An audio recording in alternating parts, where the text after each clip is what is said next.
At about 5:30 on Sunday evening, Beverly walked in the front door, dropped her purse and keys on the wingback chair, and headed down the hall to the master bedroom. I don't know for sure if she saw me sitting in the den, but it didn't matter. I'd become almost invisible to her over the past few years. I walked over and picked up her keyring. I removed the extra keys she had for my Toyota and then opened her purse. I took out her cell phone and billfold.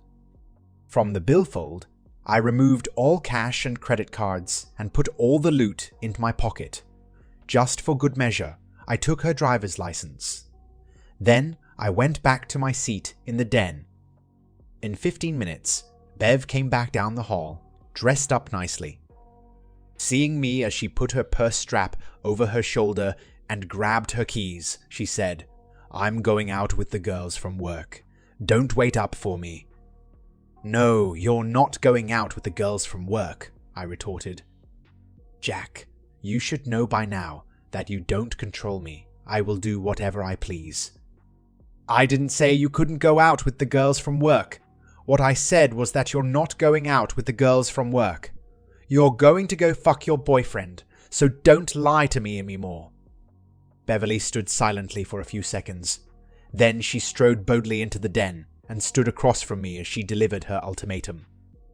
"Okay, Jack, so you know, I would have preferred to do this differently, but we might as well get this over with. Jack, you have two options. You can salvage what's left of this marriage by going along with the program, or you can choose to have me divorce you and clean you out. What's it gonna be?" "Hummer, I choose. Doctor number 3, I replied with a grin. "Don't be childish. There is no door number 3. Either accept that I have a lover now, a real man, for a change, or prepare to suffer the consequences. And I do mean suffer." I stood and walked to Bev, grabbed her shoulders, and pressed her against the wall. I wiggled her engagement and wedding rings off her left hand.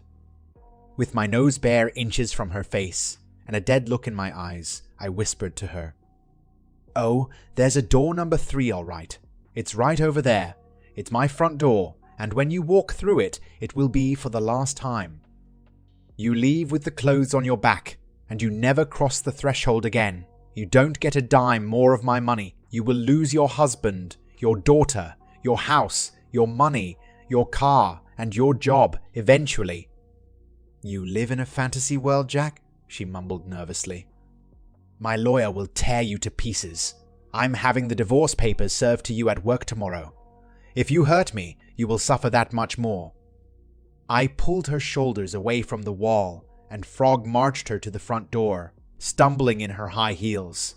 She was yelling incoherently as I shoved her out the door. Bev was barely able to maintain her balance, and her cool was entirely gone. In our entire marriage, I had never laid a hand on her, and she didn't know how to react. Standing in the front yard, she began to reassert herself, at which point I closed the door and engaged the new locks. As Bev was driving away, I made the first of 2 calls. I dialed my 19-year-old daughter at college. "Honey, this is your dad. Things have finally come to a head with your mother. She is probably going to be living with her boyfriend, and I wanted to be the first to talk to you. I want you to know that I have our last conversation recorded, along with hours and hours of previous arguments. They are available for you to hear, so please remember that you have access to the truth when she tries to twist things around and blame me, and she will do that. Sweetheart, the truth is, your mother is an adulteress. I don't know how many times she has been with other men, but this time she has found one she is willing to throw our family away for. As I will explain to you soon, that probably means that he is a fairly dangerous person, so be very careful in your dealings with your mom." I went on to ask Patty if she could come home on the weekend so that we could talk and she could listen to recordings if she cared to. Patty agreed to drive home on Friday afternoon. My next call was to Martha, our neighbor at the end of the block. Martha was a war widow in her mid-30s. "Martha, this is Jack. If the offer is still open, I'd like to take you up on it. Can you come over in an hour or so?" I hate long drawn-out histories of troubled marriages, so I'll make this one fairly short. Dev and I met and married in our early 20s, and we produced one daughter, Patty. Things were fine for a couple of years, but the news seemed to wear off for Bev pretty quickly. As things went along, she became shrewish in the worst ways. She turned into a complainer, a manipulator, and a taskmaster. I did my best to hold my tongue and make things better for her, but it seems that the more I tried, the worse it got. Indeed, I believe now that I contributed to my own misery by trying to placate Bev all those years. I wish now that I had done things differently and taken control of her and the situation early on. So now, in our mid-40s, things had gone completely off the rails. When I got suspicious of Bev and did a bit of investigation, I found out about her boyfriend pretty quickly, and the results were startling. She had taken up with a bulked-up ex-con with a reputation for violence against women. I don't think that Bev knew it initially, but her lover had at least 2 other women on the hook when Bev came along.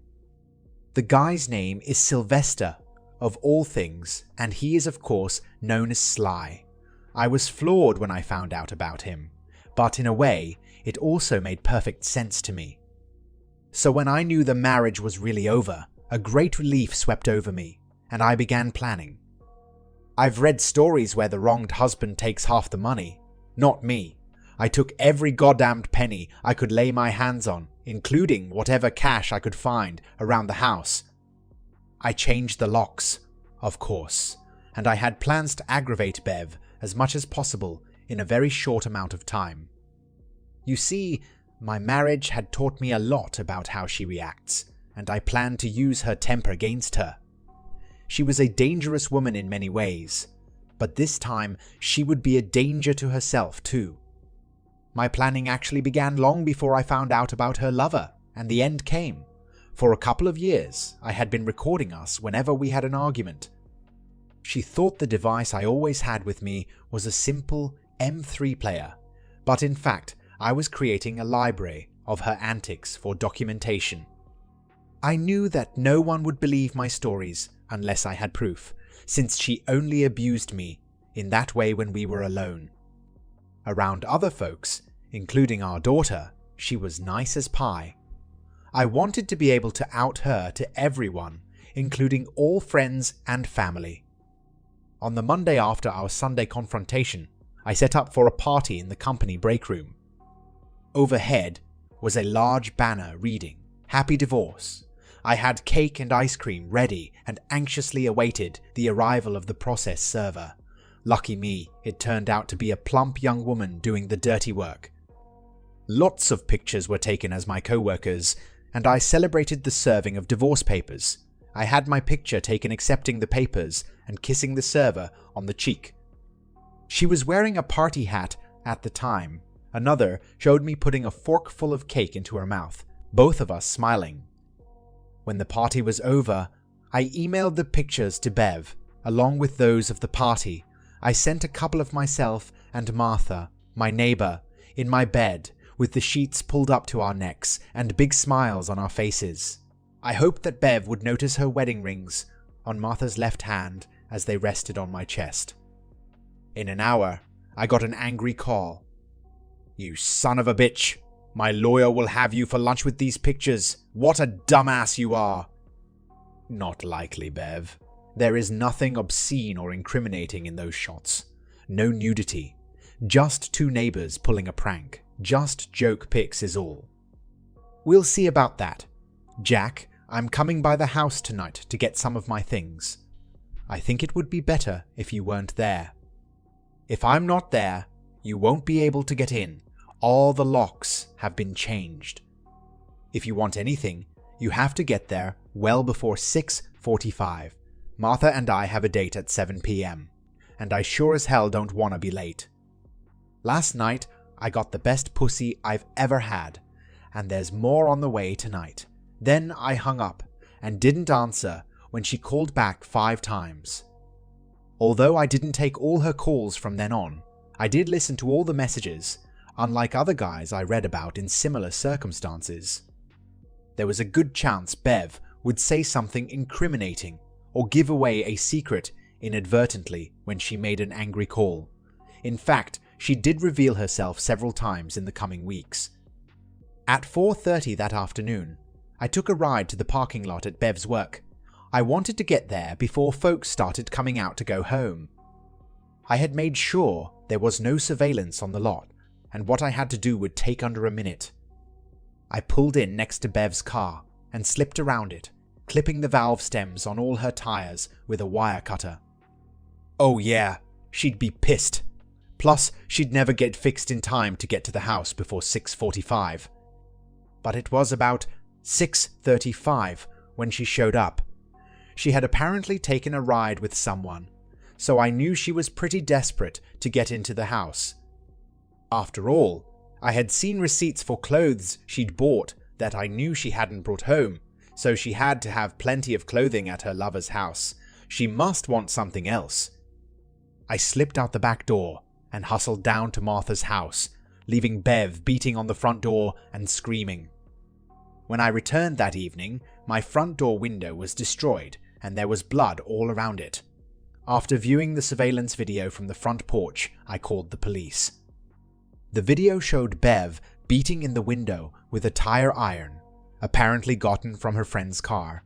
You could plainly hear her threatening to kill me as she broke the glass and reached inside. Unluckily for her, the deadbolt I had installed was the kind that required a key to open either side. When she pulled her arm back through, she sliced up her forearm pretty well, which prompted another round of screaming and threats from her. I reported the incident to the police immediately, and one of the officers kindly led me through the process of filing for protection. By the next morning, Bev was served papers prohibiting her from coming within 500 feet of me or our house. To say she was pissed off would be putting it mildly. "What the hell do you think you're doing, asshole?" That's how her next phone call began. She was livid and threatened me again. I got the entire conversation recorded, unbeknownst to her. Hours later, after she'd calmed down somewhat, she called again. She said she was sending her friend Lindsay over that evening to collect some of her stuff. What is she so desperate to have from the house, I thought. So, I agreed to receive Lindsay at 5:30 that Tuesday evening. I left work a bit early so that I could set up a video camera in my bedroom with a monitor in the middle bedroom. Lindsay arrived on time, and I was extremely cordial. I sat on the bed as she loaded some clothes in 2 black plastic trash bags. Lindsay looked at me nervously and then asked if I'd get her some water from the kitchen. I smiled and walked into the middle bedroom. As soon as I looked at the monitor, I saw Lindsay sneak a shoebox from the closet into the bag nearest her. Then she went back to selecting clothes. I quickly grabbed a glass of water from the kitchen and went back to the bedroom. "I think that'll do it," she said. "Would you grab that bag and I'll take this one?" "Oh, that one looks heavier, Lindsay. Let me take it." No, we're fine. Just grab the other one, okay?" "Is there something in that one I should know about, Lindsay?" I asked as she started to fidget and drag her bag toward the door. I held her wrist and pulled the bag open. "It's just clothes and stuff Bev needs," she said anxiously. "You're a particularly bad liar, Lynn. What's in this box I'm feeling down in here? You want to tell me about this?" I pulled the shoebox out and opened it. The box was packed with bundles of $50 and $100 bills, all used looking. "Lindsay, you're trying to steal from me." I stood and pulled her arm behind her, marching her toward the door and down the hall. "Jack, that's Bev's money. She sent me here to get it. I'm not stealing anything." "Well, you came into my house to get clothes, and I catch you walking out with a box of money. I call that stealing. I didn't see Beverly's name on that box. You're a thief, Lindsay. I'm going to call the cops right now." "No, Jack. Don't do that. I can't go to jail. I have kids and a husband, for Christ's sake." I sat Lindsay down on the couch and got right in her face. "Lindsay, You're not welcome in this house ever again." She pleaded with me some more and she began to cry. "If you want to redeem yourself, you have one chance. You will leave this house and report to Bev that I caught you stealing. Then, you will report in to me everything that you hear or see, especially anything related to our divorce or her activities with Sly. You won't let her know anything about our arrangement.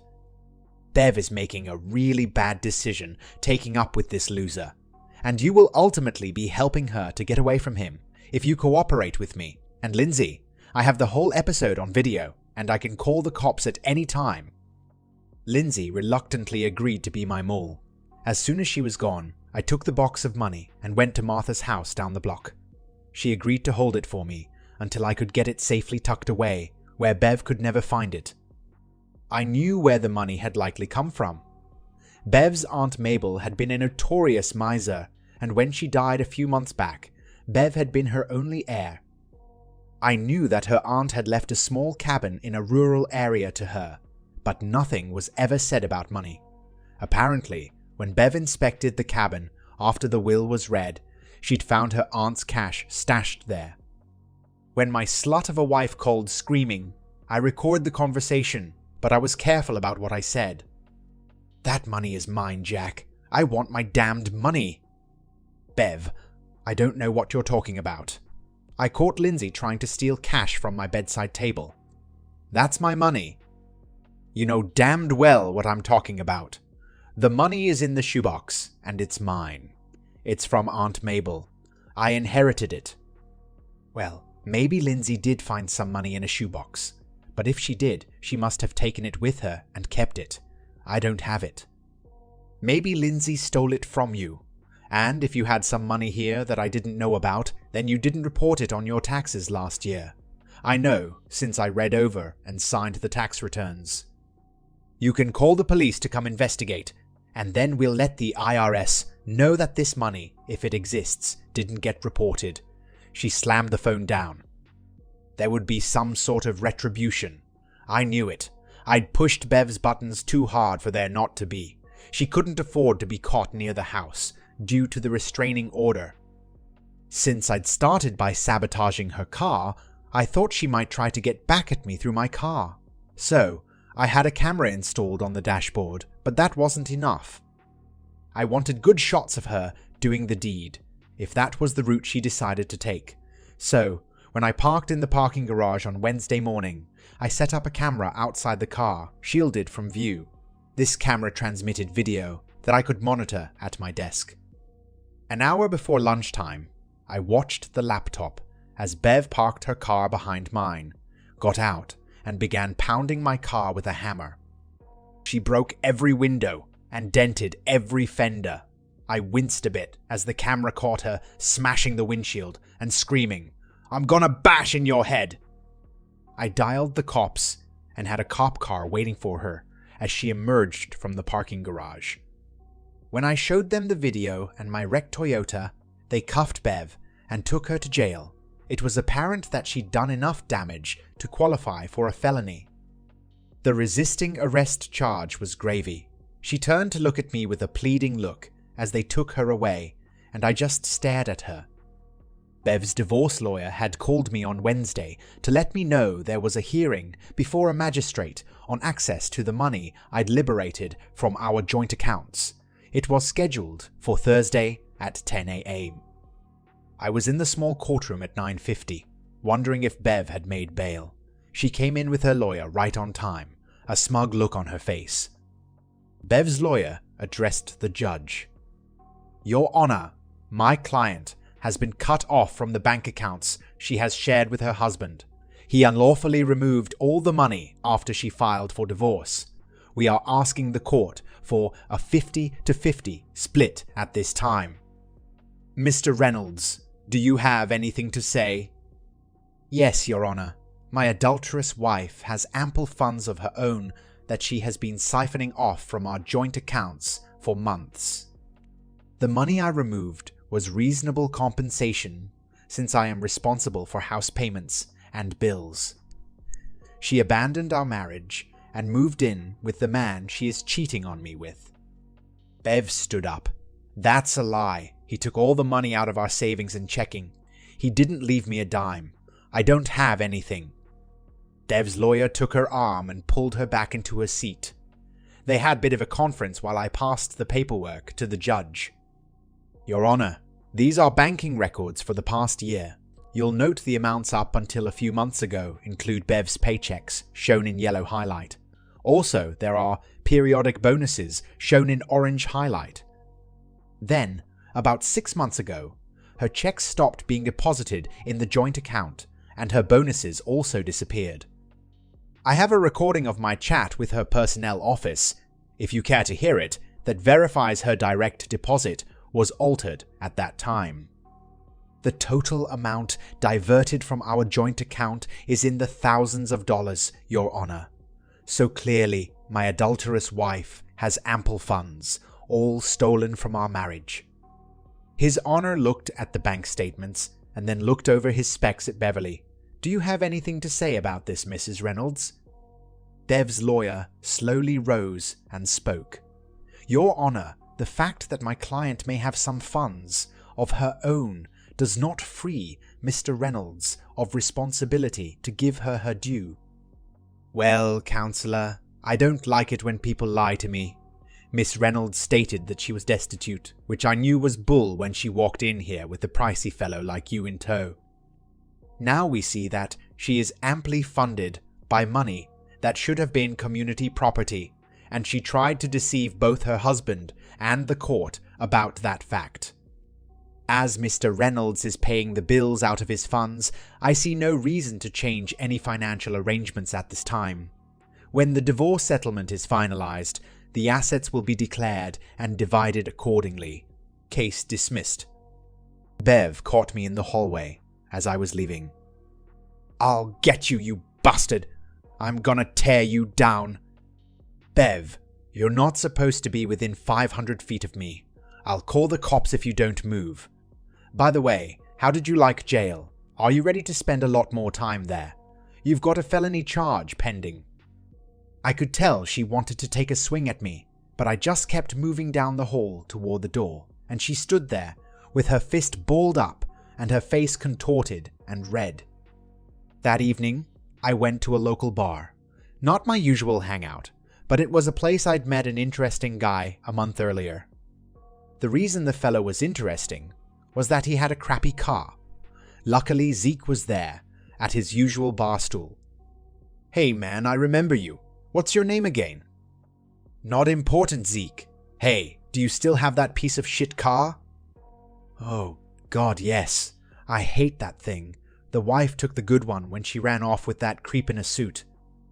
Now, the air conditioner is out on it, and I'm dying in this heat. Nobody will buy it, and it's the only way I have to get around. She took all the money, and my credit is bad. Do you have your insurance paid up on it? If you do, I might be able to help you unload it and get something better. I'm all ears, bro. Suppose you were driving down, say, 38th Street, and a grey cat suddenly ran out in front of you. You naturally slam on the brakes. And say a lady was following you too close, and crashed into the back of your dog-ass car. At anything over 15 miles an hour, you'd be totaled. If you had your head braced against the headrest and your seatbelt on, you'd be okay physically. Insurance would cover your loss, and you could at least get a vehicle with air conditioner. Yeah, but what if the person who hit me got hurt? I couldn't do that to some poor schnook. Well, I could guarantee you that the person would be a cheating bitch of a wife with no one else in the car if you were to follow my instructions. What would you say to that? Oh man, that would be great. I hate cheating bitches, and I sure need to unload this wreck of a car. Park at the corner of 38th and Lessing by 5 p.m. tomorrow. Look to your left, and when you see a blue Miata pull out of the parking lot and head your way, get in front of her. She's a tailgating bitch, so drive a block or so until she's on your ass. Then you see the cat crossing the road, so brace and hit your brakes hard. Just stay in the car afterward, dial the cops, and tell the EMS. Boys, you think you might have whiplash. And by the way, I never met you. I'll never be in this bar again, and we don't know each other. Man, you're cold. Not as cold as the air conditioner in your new ride. I left work early on Friday to meet my daughter at home. She had finished her classes and hurried back to town as we had arranged on Sunday night. We talked for a while about the divorce situation, and I played her the recording of her mother and me and our door number 3 conversation. Patty was appalled to hear the ruthless tone of her mother and the demands she made. Then I played Patty a selection of the recordings I'd made over the previous 2 years, and she heard a side of Bev that she didn't realize existed. What do you know about this guy she's with, Dad? I know he's bad news, and I want you to stay away from him. If you have to meet your mom, make sure you're in a public place with people around. I don't know what he might do to you to try and get to me. In any case, always protect yourself if there's any chance he might be around. Dad, I knew you and Mom had some problems, but I never realized just how bad things were. It was a question I was ready for, and I launched into a long monologue explaining my view of things. Here is a slightly shorter version. Paddy, the way I understand it now, your mother and I had radically different ideas about the way a marriage should work. I've done a lot of thinking about it, and I have a theory. Someone has probably already considered what I'm going to explain to you and written it all down in a book, but this is an idea I came up with on my own. There are 4 basic ways that authority can be distributed in a relationship. There is the case when neither party takes control, in which case things just drift like a ship without a rudder. It can also happen that both people assume responsibility. In that case, maybe they constantly fight over who's in charge, or maybe they divide things up so that each person has control over some aspects of the relationship. Maybe they are even able to share responsibility equally. That's the way I came into the relationship expecting things to be. It didn't turn out that way. Another way it can go is that the man is in charge. I know we think of paternalistic relationships as abusive and demeaning to women these days, but if the man is totally devoted to his wife, it can be like Snow White and Prince Charming. It can be a fabulous life for a wife with the right temperament. She will live without the worry of making hard choices, assured that her man will always take care of her. Or it can be like your maternal grandparents.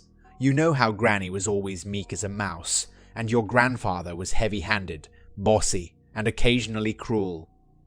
That's what your mom saw growing up, and I think now that's what she expected in our relationship. So when I tried to share the top spot with her, she began to see me as weak. The more I catered to her, the more she disrespected me. That brings me to the last possibility, the wife-dominant relationship. I think your mom decided to be the boss when I failed to live up to her caveman image. She became abusive toward me. She decided what projects were going to be done, and they had best be done to her satisfaction. I can't tell you the number of times she put me on a project and then stood there, dictating exactly how I was to do it. It's about the same as the number of projects that never got finished, because I could not stand to be made to feel like an abused employee in my own house. She would literally tell me how I needed to hold my hammer or screwdriver while I was building or fixing something. It was totally micromanaging and intolerable. You see, when the wife is dominant, there is something that goes against human nature in most cases. I don't see how that type of power distribution can ever work. A husband can be dominant and retain love and affection for his wife, but a wife loses respect for any man she dominates. I think that's what happened to us. When I began to realize how things were going and fight back, Beverly did not view me as taking charge. By that time, she had me pegged as a wimp, and when I refused to allow her to boss me, she just saw me as a recalcitrant child. I could never regain her respect. I think this divorce process is my last chance to get her respect, so you will understand my actions when you see how hard I have to make it on her. Patty, soon you will find someone to take as your life partner. When you work out things like decisions about having children, what work to do, and where to live, work out how you're going to exercise authority. Be sure you and your mate know what to expect, and be sure there will be mutual respect. Otherwise, you'll both be miserable, and you may well wind up in the situation Bev and I are in. I will, Dad. I promise. A little later, the phone rang. Mr. Reynolds, this is Memorial Hospital. Your wife has been in a car wreck. She's stable and not injured too badly, but she will be with us at least overnight. Patty and I drove to the hospital, and I let her go into the room first. Patty didn't stay long, and I asked to talk to Bev alone when she came out, looking grim. I suspected there had been harsh words from Patty. "Gee, you look like crap, Bev," I said with a slight grin. "What a shitty week for you, huh? First, you lose your marriage, husband, and house. Then you get served with a restraining order, and then arrested for a felony. Then you lose out on some money you'd counted on. Now your car is wrecked, and you're in the hospital with a broken wrist and your face blasted by the airbag. I think this divorce is working out much better for me. I've even got great pussy waiting for me any time I want it." "Fuck you," she replied. "Hey Bev, where's old Sly? He didn't come to visit yet. No worries. He's probably fucking one of his other women right now." She blanched. "You probably didn't know about the others when you started all this, did you? Looks like you know now. Wonder how long it'll be before he wants you to service one of them. I never thought of you as a rug muncher, but it's probably a good skill to learn, seeing as how you'll need it in jail." "I'm not going to jail. My lawyer will get those bogus charges dropped." "Really?" "Because when I talked to that district attorney, he indicated he was going to throw the book at you. He's got photographic evidence, and he has an election coming up. He wants to look really tough on crime about now. I think he'll ask for the max." She just sat there staring. "Hey, what car insurance company did you decide to go with?" I asked. "Car insurance? Would I mean? We have the same old." "You mean you didn't get covered this week? When you filed on me, I dropped your car from the insurance? Surely you knew that. I mean, you demanded that your Miata have only your name on the title, so it is your responsibility." "Honey, if you didn't get coverage this week, you're really fucked. You'll have a couple of tickets to pay, towing charges, and 3 years of payments to make. You might not be able to afford another vehicle, and that Miata will be sitting in the back corner of some junkyard for eternity, while you're still paying for it. But you might not need another car, since you won't have a job after you get convicted of a felony. Plus, the guy you hit may have medical bills, and his insurance company is gonna come after you for damages. Holy shit, but at least you have your healthcare covered, right?" "I'm on your..." No. I dropped you off my health insurance on Monday. You didn't get that changed either."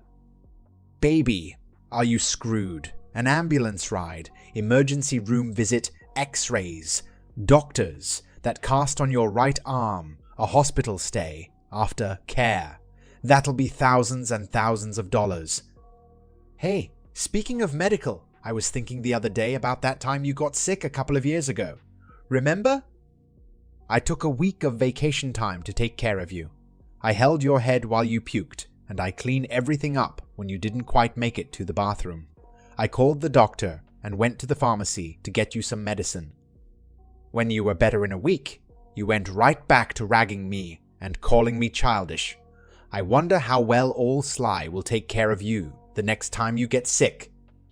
Well, I gotta go. Give Sly a call when you think he's through fucking his other whore. Have a nice life." Beverly just sat there crying as I left. I didn't care. After that, things went along without much happening for a while.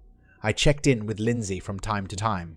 She was becoming alarmed by the hold Sly had over Bev, and in time, Lindsay drifted away from her. Then one evening, As I got home and walked toward my front door, I was tackled on the lawn. I'd been pretty cautious about possible attacks, but I didn't see this one coming. The guy, who was wearing a ski mask, knocked the wind out of me and twisted my arm behind my back. He yelled in my ear that I had to give him the shoebox of money and tell the district attorney to drop the charges. It was obviously sly, and I wasn't in much of a position to defend myself. However, I still had my car clicker in my hand, so I punched the panic button and the alarm started going off. Sly got mad and clocked me on the back of my head. Then he got up and walked away fast as lights started coming on neighbors' front porches and people began to peek out. I yelled to call the cops, and in a few minutes, a cop showed up. I wasn't hurt badly enough for an EMS. Ride and Sly was long gone. None of my neighbors said they could identify him, so he got away with the assault. A worse shock happened when I called my daughter and told her about it the next day. "Dad, I didn't want to tell you, but I had a run-in with Sly too. Mom called me to talk. I told her we could talk, but away from the apartment. She asked me to pick her up, but when I got there, she pulled me in to sit on her couch. Then Sly came out and started talking to me. He said that since Mom couldn't perform very well in bed with her injuries, I had to take up the slack. He said she owed him and that I was payment. I looked at her and she just looked at the floor and didn't say anything. Sly said, 'Tell her to do it.' Mom looked up at me and said, 'Please baby, go along with him. It won't be so bad, and I really need you to do this for me.' Then he came up to me and grabbed my wrist to make me get up. He said we were going to the bedroom. My right hand was on the pepper spray in my purse, and as he pulled me up, I hit him with it in the face. He screamed and grabbed his face, and I got my purse and tried to pull Mom out the door, but she pulled away and went to him. I yelled at her to come on, but she was helping him into the bathroom, so I left. I can't believe my own mom tried to pimp me out to that bastard. I don't know if I could ever forgive her for that. I was boiling, as any father would be. I thought about the Beretta cheetah in the bedroom and almost went to get it. My daughter calmed me down after a while, saying she hadn't gotten hurt and to think about the future. I made Patty promise to stay at school until the trial was over and to always have protection with her. She said she'd only go out with other students and never get herself caught alone, so I gradually got myself under control.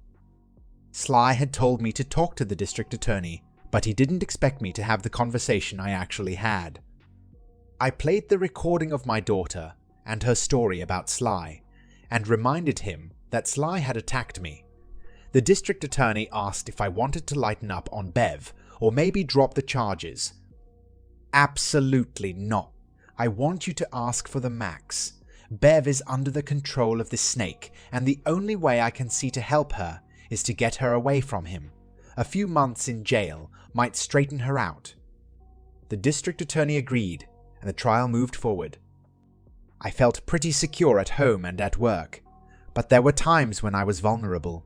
When I was going to or from the parking garage, I was open to attack, but I was most wary on my drives to and from work. Our house is located in a subdivision some 10 miles down a ranch road. For a 15-mile stretch, it's the only turnoff from that road. The only other thing out there is a series of large ranches with locked gates. So, I was very conscious of the other traffic on that long drive home. I carried the Beretta in the car with me constantly. One evening, a few days before Bev's trial was to begin, I saw the pickup's headlights behind me, about 2 miles down the road to home, and my skin began to feel prickly. Soon, I had him 20 feet from my back bumper, doing 55 miles per hour. I punched the cops on my phone and the record button on my little recorder. As I eased my speed up to 70, the pickup stayed with me. I gave a running commentary to the operator, asking her to call the detective who investigated my beating. The pickup kept up the pressure for another 5 miles, as I frantically told the operator what was happening. The pistol was out on the seat beside me, and I eased off the safety. I realized that there was a bridge ahead, over a small creek bed with old-fashioned concrete abutments. I guessed that Sly, or whoever was driving the truck, would make his move to force me off the road there. With 100 yards to go before the bridge, the pickup accelerated around me, and I knew he would try to edge me off the road. I caught a glimpse of Bev's face in the passenger seat of the pickup as it came abreast. I hit the brakes hard enough to go into a slide, but as it turned out, not so hard that I lost control. The truck pulled in front of me, but he missed my front bumper due to my braking. My car wound up sideways on the shoulder, the rear on the slope down to the creek bed. I scrambled out, grabbing the pistol, my phone, and the recorder, and headed down the steep gravel slope and under the bridge. As I headed down, I saw the brake lights on the pickup go on. I stumbled in the dark, feeling my way under the bridge. This was a great way to meet a rattler, resting on the warm ground, but that was not the snake I was worried about at the time. I was breathing hard and trying to find the safest spot to hide. At last, I stopped and chambered around in the Beretta. I waited, but I heard nothing for a while. The cell phone connection to the cops got dropped. I tried to redial in the dark, but being under the bridge was not the best place to get a signal. I was stuck, and I had no idea if help was on the way. At least, I wasn't hearing the growl of that pickup above. I wasn't about to move. I told myself I'd spend the night there if I needed to. It seemed to take forever, but it was probably only 5 or 10 minutes until I heard the siren in the distance, coming from the same direction as I had. If they were that far behind, they'd never catch the pickup. The cop car apparently stopped when they saw my car on the shoulder, and I began to head back up the slope, leaving the Beretta under the bridge. I held up my hands and asked them not to shoot. As I got near the road, I saw that there were 2 cars, and they were arranged across the road, blocking both lanes. About the same time, I heard sirens coming the other direction, and saw the pickup coming back toward the bridge. I hit the dirt. From the ground, I couldn't see much, but I heard the pickup screech to a halt, and the officers call to the driver to get out and get on the ground. The other cop cars, trailing the pickup, stopped behind it. Soon, it was over. Bev and Sly the Snake were in custody, charged with attempted murder. I was rattled, but I went home, took a shower, and tried in vain to sleep. When your spouse is arraigned on several felony counts, divorce seems to go very easily. I got lots of sympathy from the judge and no resistance from Bev or her frazzled lawyer. Bev was frantic to spend as little time in jail as possible. She offered, through her lawyer, to give me basically everything in the divorce for any help I could provide in reducing her sentence. During the sentencing hearing, I testified that she had been a good wife and mother until she'd come under the influence of Sly. I told the judge that, in time, I could forgive her for trying to kill me. I failed to mention that she'd almost surely cheated on me with other men and had made my life hell for years. I couldn't read her expression in the courtroom, and I never talked to her directly during that time. In the end, Sly went to prison for a long time. It was not his first offense. I heartily hope he's roommates with a large, sweaty man named Bubba who thinks his arse is cute as candy. The judge was kinder to Bev, but it would be at least 3 years until she was up for parole. So, it's been about 4 years since Bev got put away. I heard from the district attorney's office that she was out on parole about a year ago. I kept waiting to hear from her. I know that she's not in contact with Patty either. Revenge is great and all, but not as great as resolution. I found that I could not help thinking about all that had happened, and so I did something I would not have anticipated. I looked up my ex-wife. Bev, this is Jack. I have something of yours, and I want to give it back. I was calling the halfway house where Bev now resided. For several seconds, I didn't know if she'd heard me. There was no response. Beverly, I have a shoebox to give you." I thought she might hang up, but eventually she spoke. "Where? When?" "I don't care. We can meet somewhere neutral, like a restaurant, or you can come by the house. Whatever you want. On Sunday, maybe. Are you available on Sunday?" She was silent some more. "I'll be by on Sunday at 2 o'clock. The phone went dead. "How do you go about getting ready for a meeting with your ex-wife, the mother of your child, the woman who tried to kill you, and a convicted felon?" I made lemonade and cookies and dressed casually. I opened the door for Bev, and there was no attempt by either of us to even shake hands, much less hug. We just said hello, and I motioned her into the den. Her hair was much shorter than before, and her look was hard. Not much makeup, if any. She was now a woman of 50, and she looked every bit of it. On the coffee table were drinks, cookies, and the shoebox. She sat opposite the couch, and I offered her refreshments, which she declined. Did she suspect I'd tried to poison her?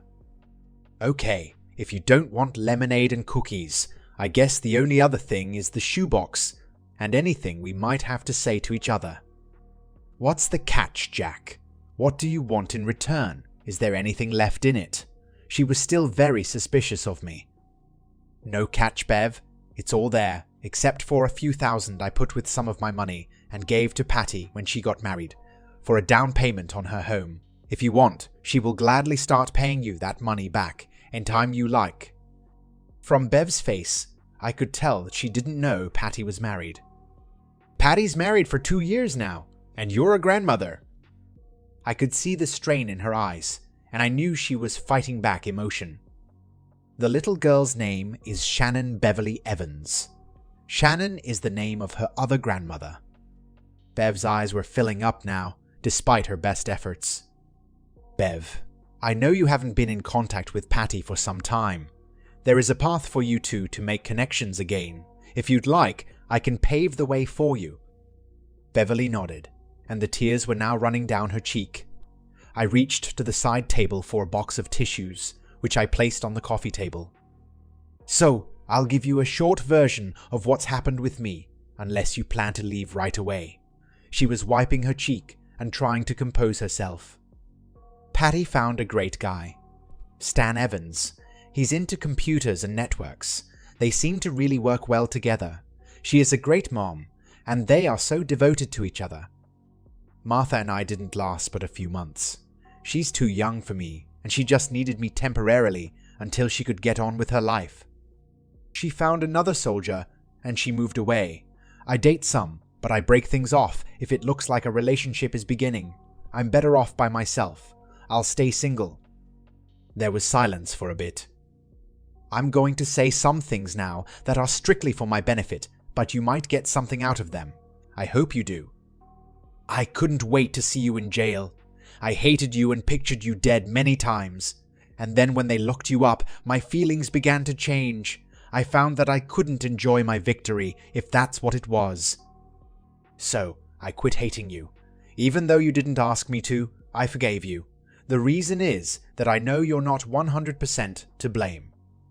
I failed to understand you until it was too late, and we never could communicate with each other. We only fought." Beverly had regained her composure and looked up from the floor. Her hard edge was back. "That's really about it. Short and sweet. Unless you have things to say to me, and if you don't care for refreshments, I won't keep you any longer. You probably have important stuff to do." She stood and picked up the box. As she headed toward the front door, for the first time since I pushed her out years before, I called to her. "It doesn't make any difference now, and you don't need to answer unless you want to.